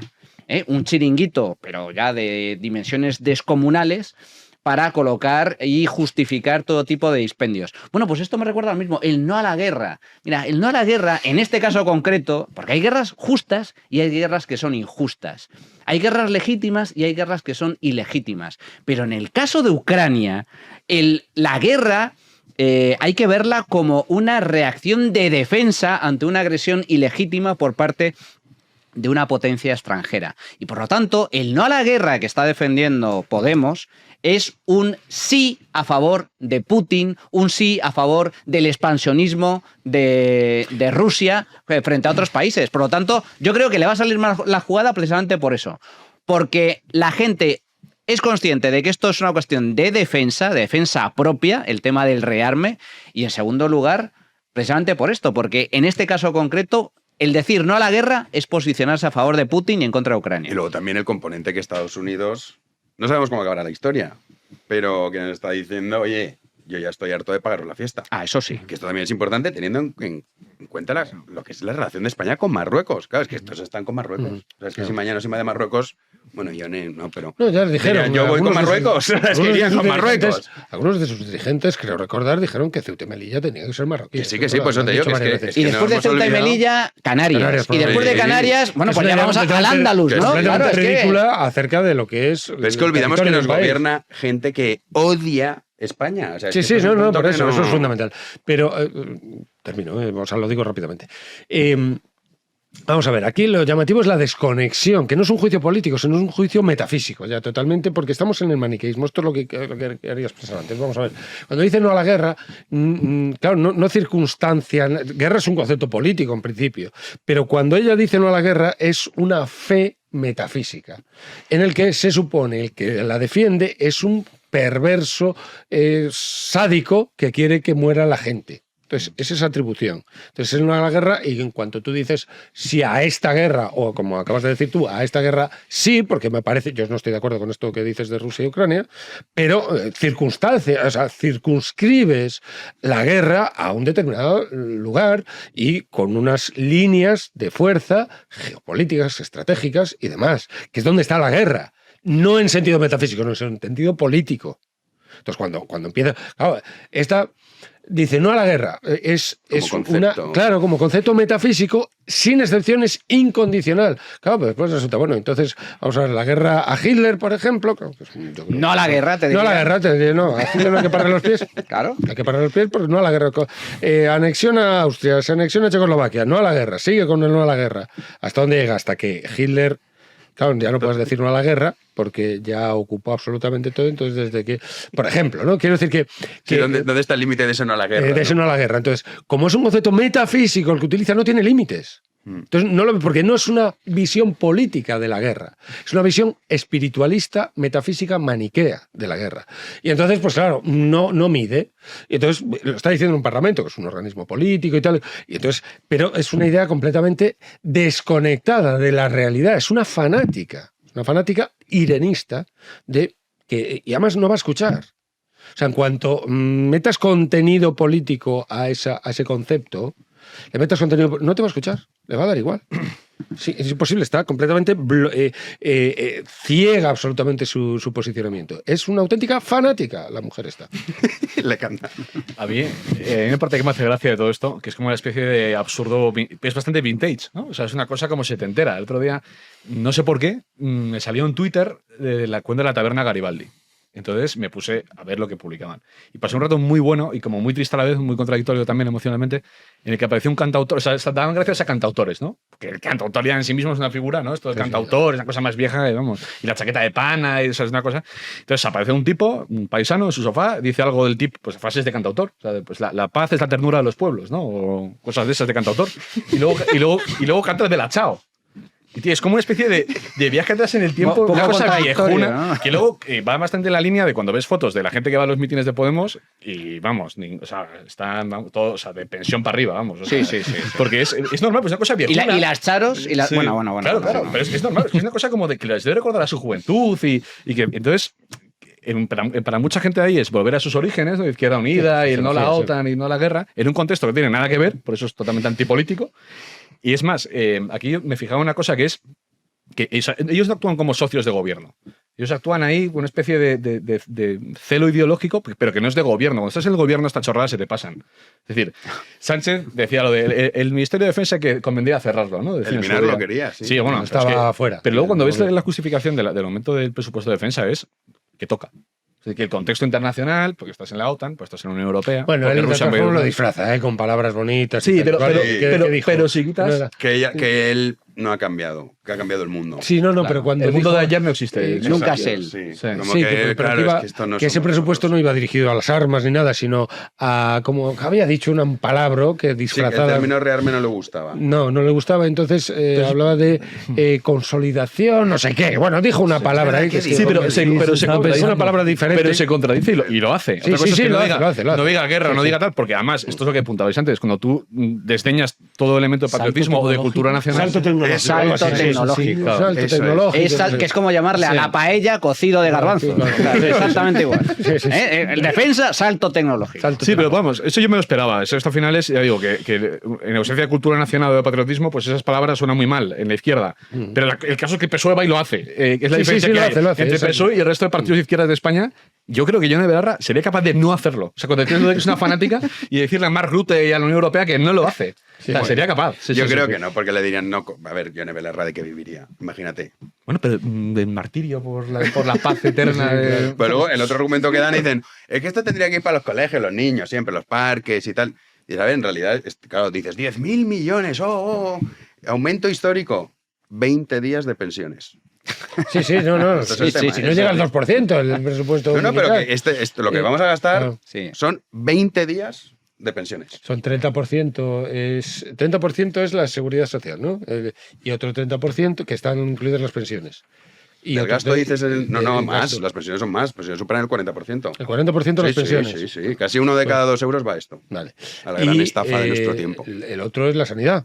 El otro 30%. La más sanidad. Sanidad, entre educación, sanidad y pensiones, son pensiones 60, 41, sanidad 15, educación 10. Vale. Intereses de deuda pública en el 7 estamos ahora. 7, o sea, casi el 70% se va en esas tres partidas. Estamos hablando de un 2% que no llega a la defensa. Entonces, bueno, y de todas formas, también saco otra línea. Precisamente la izquierda surge, siglo XVIII, finales del XVIII, con la nación en armas. La idea de nación en armas es una idea izquierdista de Robespierre, que teníamos que estar todos los ciudadanos armados, decía Robespierre, todos armados, porque si una mitad está armada y la otra no, son dos naciones distintas, porque unos tienen el privilegio de las armas y los otros no. Entonces, Robespierre defiende la idea... muy a favor del derecho de armas. Claro. Yo también. La línea robesperiana. De Robespierre no, por favor. No precisamente la de Robespierre. Para defenderme de los de Robespierre. Es diferente. Pues hombre, pues ahí estamos armados los dos. Así que, precisamente por eso estaríamos en igualdad de condiciones. Sí, yo también estoy a favor de esto. Sí. Pero bueno, este es otro tema que abordaremos. Tenemos que recordar, evento B1, 9 de mayo, 5 de la tarde, CEU San Pablo. Ahí está el cartel, para que lo vuelvan a ver, está Manuel Llamas. Sí, ahí estoy.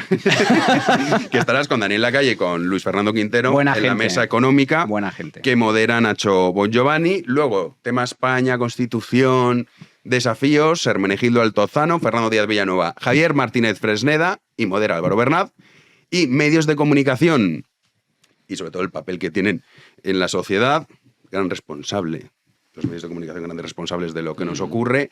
Ricardo Ruiz de la Serna, Rubén Arranz y Mario Noya. Y esta me toca moderarla a mí. Hablaré poco. Claro, aquí imagínate, más turra ahí. Pero lo importante y lo interesante es que nos podemos ver en persona, estar, sobre todo los que tienen, claro, los socios tienen preferencia. Al menos las 72 horas, las primeras 72 horas. Así que les ha llegado un correo electrónico, revisen, con el enlace para que se puedan inscribir. Los socios que nos ayudan tanto, ¿verdad, Juanín?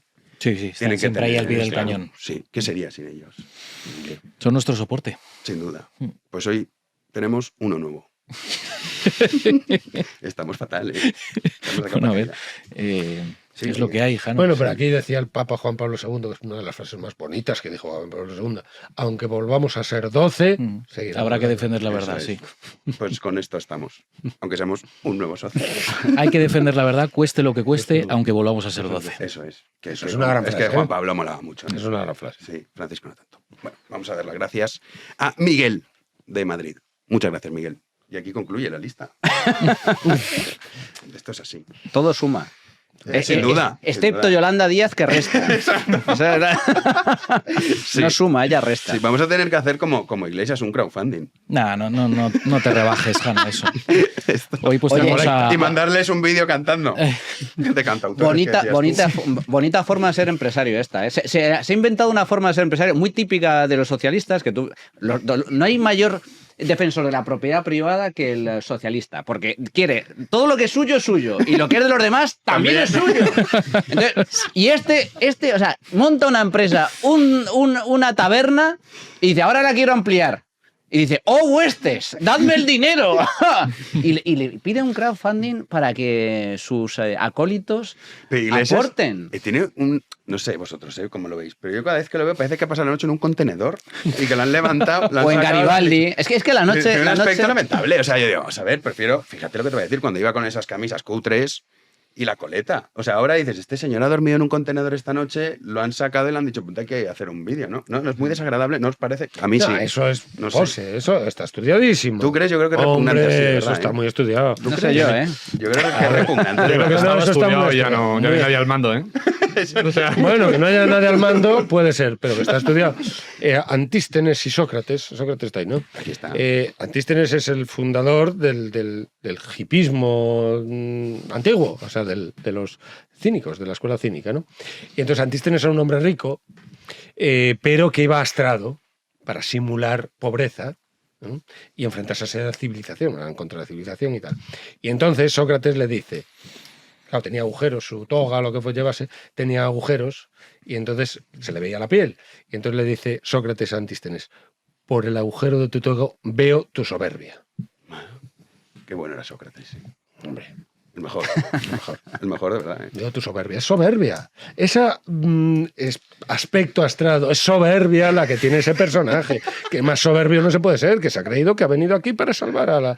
Es el nuevo Salvador. Bueno, yo creo que esto Pero ya ¿cómo no se se lo puede hacer creería, un ¿no? lema con aquel de vuelve, con la E mayúscula, la E... Ahí la va, Sí, E- que era él, el logo era La él. primera- hay muchos, el primer bueno, hay logo muchos es él logros. con su- Pablo Iglesias, su primera Logo sello, era- el logo era él, era él, la con la coleta. coleta. Luego el tema de Podemas o Podemos Unidas, y aparecía Tres Pablo tíos. Iglesias, Íñigo Rejón y Monedero, es decir, o sea, Tres tíos, y Ramón Espinar. Y Ramón Los Espinar. cuatro de... No, era Ramón Espinar, Iglesias y Monedero. No. Errejón. Y Errejón. Perdón. Monedero se había retirado Errejón. a sus aposentos Ah. y tal, porque Pues ahí está, para no mezclarse y tal, Podemas. porque ya estaba siendo acusado. de Unidas tal. Podemas. Y ahora se saca la taberna Garibaldi, la ampliación, y que se lo financie el resto. Por cierto, el otro día vi, que yo no sé si es real o no, pero vi un comentario en Twitter de un tío de izquierdas que decía que había visitado la taberna Garibaldi y que se había tomado una caña por 4,5 euros. Que digo, yo, Joder, madre de Dios, joder, la la taberna. taberna Garibaldi. Joder, la caña. 4,5 euros por la caña, y luego una tapita de guiso de carne que solo verlo decías, hoy no voy a comer. Se me ha quitado el hambre. Es una receta vegetariana para que no quieras comer. Ahí. ¿Cómo fomentar el veganismo? Pues ahí lo tienes. Yendo a comer ahí. En fin. Bueno, háganse socios. Este es el llamamiento al final. Que nosotros somos gente de orden. Claro. La libertad hay que defenderla. Así que, y además, si se hacen socios ya, tienen también el privilegio de... No, privilegio, está queda como... No, privilegio, sí. Sí, bueno, en realidad sí que lo es. Privilegio. Sí, es un privilegio de poder acceder al evento. Tienen prioridad. Sí, como los aviones. Y dices, ¿tienes prioridad? ¿No tienes prioridad? Que al final la compra todo el mundo. Ya no tiene mucho sentido comprarlo. Porque todo el mundo ahora ya va con prioridad. ¿No? No, Un día hay que hablar de los aviones. Yo Estoy muy nunca en contra del saco la tema, prioridad, nunca. Siempre me voy con los del Titanic que nos vamos a hundir allí. Siempre voy con los pobres. ¿Sí? Oye, las compañías low cost, esto hay que abordarlo, el tema de los aviones, un día. Sí. Es una cosa, ¿cómo te tratan? No, bueno, en general, lo de los aviones. Es decir, que un billete... Lo dices como con asco. Mejor ir andando. Que un objeto huele. Qué asco. Los aviones. ¿Cómo es posible? Que se caigan los ¿Cómo es aviones. posible que vuelen? No estoy diciendo eso. Estoy diciendo que qué tipo de producto a las 15 horas vale 15 euros, pasan 3 minutos y vale 150. Sí, el algoritmo te pilla, además. Es que jugando al algoritmo. O sea... Sí, a esto hay que hablarlo. Eso hay que hablarlo, ¿eh? Sí. Eso hay que hablarlo. Porque tú me dirás, Manuel. ¿Por qué me miras a mí? Dueño de la aerolínea, Joder, Manuel Llamas. dueño de la aerolínea, Manuel Llamas. A ver, Sí, no, y luego cuando el tema del equipaje, que poco menos... ya imagínate ir a la comprar mochila. una barra de pan a las 15 y llegas a las 16, costaba 30 céntimos de euro, bueno, cosa, y cuesta 300 euros. Oferta-demanda, pero en tiempo real. Ya, sí, pero... Algorítmica, además. Sí, hay un truco, si tienes VPN, puedes cambiar. Si tú dices, lo voy a comprar de Guatemala. No voy a hacer el chiste, evidente, pero bueno. ¿Por qué? No, nada. Sigue, sí. No, ahora esto no lo puedes dejar así. No, sigue. Ah, vale. Bueno, que digo que hay truquitos para evitar lo del algoritmo. Pero es verdad. El concepto viaje low cost, que eso Hay que abordarlo. Hay que abordarlo. Pues otro día lo hacemos, Sí. parece. ¿Verdad? Sí, yo estaba así como expectante y digo, no sé qué añadir a esta... No, pero es un tema que se habla poco. es un debate. O sea, de hecho, Sí, la gente debate. lo pinta como algo bueno. Mira, puedes irte un fin de semana a Londres, tal. Tu abuelo no se iba a Londres. Digo, pero ¿y cómo te vas? Claro. O sea, No querría ir así a Londres. Claro, el control. Ya es una cosa. Ya el aeropuerto como sí. O sea, luego el control. Dices, Pero el control no es culpa de las aerolíneas. ¿eh? No, ya sé que no. Pero dices, ya el control, ya. Venga, vamos, tal. Luego, como rebaño. Venga aquí todos. Te hacen pasar al finger 3 horas ahí. ¿Pero qué me gusta pasar si luego estamos aquí todos de pie? Luego todos ahí metidos. Cada vez menos espacio. En fin, y los billetes ya no son tan baratos. Entonces dices, la abuelita no viajaba, pero a paso que vamos tampoco nadie. No, si no es tan barato. A ver, vamos a ver, a mí me parece muy bien que por 15 euros te vayas a donde sea. Bueno, donde sea ya no te vas. No, a donde sea no, pero bueno, a París, a Londres, a Ibiza, por 15 euros. Bien. Te cuesta menos el billete de avión que el taxi que el te taxi, lleva el del taxi. centro de la ciudad eso al es literal, aeropuerto. Eso es literal. En el caso de Londres, te vas De a Madrid tal, también. y al aeropuerto que tiene allí Bueno, es que hace una de muchos. las compañías de las que estamos hablando, que no voy a hacer publicidad, y entonces te cuesta más el taxi, literalmente. En Londres, que los aeropuertos están muy lejos todos. Sí, no, pero el que de esa compañía que no voy a hablar, de origen irlandés, ¿Es Stansted cuando vas Sí. por Ryanair? sí. Ya lo digo Ya, yo. ya lo has dicho Ya tú lo todo. digo yo. Eso está para tomar por culo. Está casi Zaragoza-Madrid. Sí. Luego tienes Gatwick. Quitando Heathrow, que es el que más, entre comillas, cerca está. Sí, pero es que Entre luego comillas, el entre tráfico comillas. también de Londres, claro. Sí. Lo que tiene las grandes metropolitana ciudades. de Londres es lo Que que... Pero también literal. habría que hablar de las grandes ciudades. Sí, también. O sea, mola, pero para vivir no, ¿verdad? Bueno, Sí, otro eso es día. un tema. Hay muchos importante, temas. Mira el tema cuántos de la Están ciudad. surgiendo, están El tema de surgiendo la ciudad- y el tema todos de la son ciudad polémicos. Es un temazo, además. Sí. El tema de la ciudad. Es un temazo. Héctor nos Zon dice que nos politicón. callemos, ya que no Claro. llegamos al HD y tiene toda la razón. Exacto. Así que, Bueno, menos mal que he dicho zon politicón. Ha entrado. Manu, te vemos el sábado en Economía en Llamas. Sí, señor. Pedro, te vemos la semana que viene. Estupendo. Pedro, también. Nos vemos la semana que viene. Perfecto. Juanín, a ti mañana. Mañana más, Dios mediante, aquí estaremos. Nuestro querido Héctor a los mandos también mañana. Y a todos ustedes, si lo tienen a bien, nosotros regresamos mañana a las 9 de la noche aquí en Libertad Media, como siempre. Muchísimas gracias por estar ahí.